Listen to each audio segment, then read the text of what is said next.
जय हिंद। आज के इस वीडियो में समझेंगे कि प्रतिस्थापन विधि, विलोपन विधि और वर्गगुणन विधि किस प्रकार से हल करेंगे। एनसीईआरटी क्वेश्चन नंबर बहुत अच्छा क्वेश्चन है, बहुत बार पूछा भी गया है।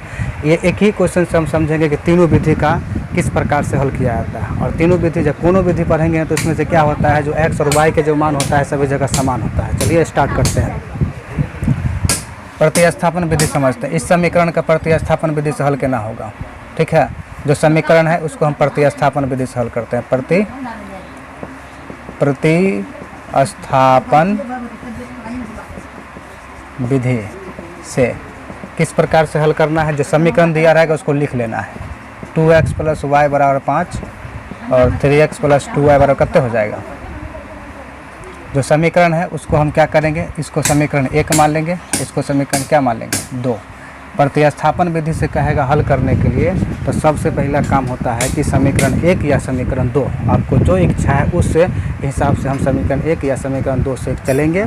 x या y के मान हम क्या कर लेंगे, ज्ञात कर लेंगे। तो हम यहाँ पर लिखेंगे, क्या लिखेंगे कि समीकरण 1 से समीकरण 1 क्या है, 2x + y = कितने हो जाएगा 5। 2x + y = कितने हो जाएगा 5 हो जाएगा। यहाँ से x या y के मान जो सुविधा हो उस हिसाब से हम मान रखते हैं। यहाँ हो सकता है y को मान ज्ञात कर सकते हैं, x के मान ज्ञात कर सकते हैं, कोनो दिक्कत नहीं है, जो आसान होगा। हमको आसान कहना है तो y के मान अगर इधर छोड़ देते हैं तो +2x जो होगा इन्हें आएगा तो माइनस में 2x हो जाएगा। अब ये जो y का मान जो आया ना, इसको समीकरण 3 मान लेना है। समीकरण क्या मान लेना है, 3 मान लेना है। ठीक है, आप ये जो समीकरण 3 माने हैं तो हम पहले बात बोले हैं कि समीकरण 1 से चलेंगे, समीकरण 1 से चले, समीकरण 3 आ गया। अब इस समीकरण 3 का मान जो हो गया समीकरण 2 में रखेंगे। बात समझा कि नहीं। समीकरण 1 से चले और समीकरण 3 प्राप्त किया, समीकरण 3 के मान समीकरण किस में रखेंगे 2 में। 1 से चलेंगे तो 2 में रखेंगे, 2 से चलेंगे तो 1 में रखेंगे। ठीक है, चलिए तो समीकरण 2 क्या है तो लिखेंगे y का मान, इस y का मान समीकरण 2 में है रखने पर तो क्या है 2, 3x + 2y = कितने हो जाएगा 8 हो जाएगा। 3x 2 और y के मान कितने 5 - 2x = कितने हो जाएगा 8 हो जाएगा। 3x इसको हल करते हैं, ब्रैकेट बना रहता है तो बारी बारी से गुना कर देते हैं।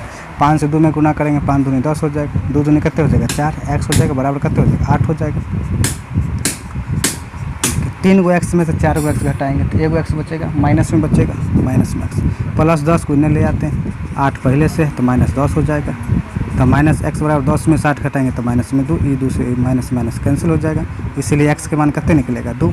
अब ये जो x के मान आया है ना, ये x का मान समीकरण 1, 2, 3 कोनों में रख दो।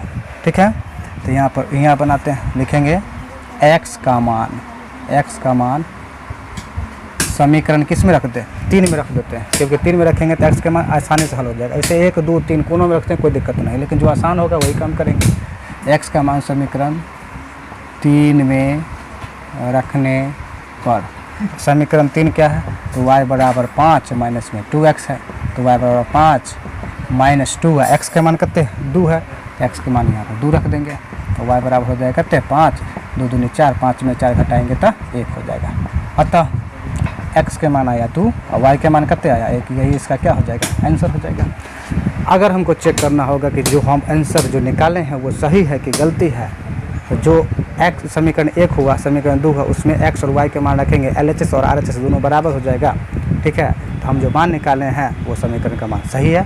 अगर LHS RHS बराबर नहीं होगा तो गलती हो जाएगा, तो ध्यान रखना है।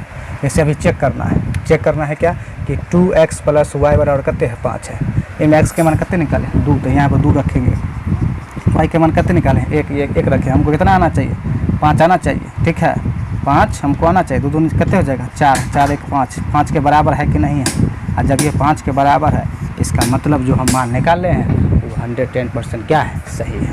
तो ये कौन सा विधि है, प्रतिस्थापन विधि है। अगर वीडियो समझ में नहीं आया है तो एक बार और वीडियो को बैक करके देख लेना है। ठीक है, उसके बाद खुद सब कुछ समझ में आया, कुछ नहीं है। ठीक है, कुछ नहीं किए हैं। समीकरण 1 और समीकरण 2 समीकरण जो दिया रहता है उसको लेकर चलते हैं। समीकरण 1 से चलेंगे, वहाँ से x या y के मान ज्ञात कर लेंगे, जो सुविधा होगा। ठीक है, समीकरण उसको 3 मान लेंगे, समीकरण 3 के मान 2 में रखेंगे।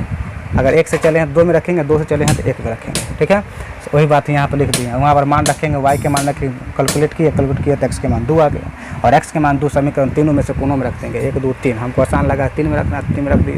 आप रख देंगे यहाँ पर 2 दूनी 4, 5 में 4 का 1, एक्स का मान हो जाएगा कितने 2 और वाई का मान कितना हो जाएगा 1। हमको अगर प्रूफ चाहिए तो प्रूफ भी दे दिए कि मान क्या है एग्जैक्टली सही है। समझ में आ गया।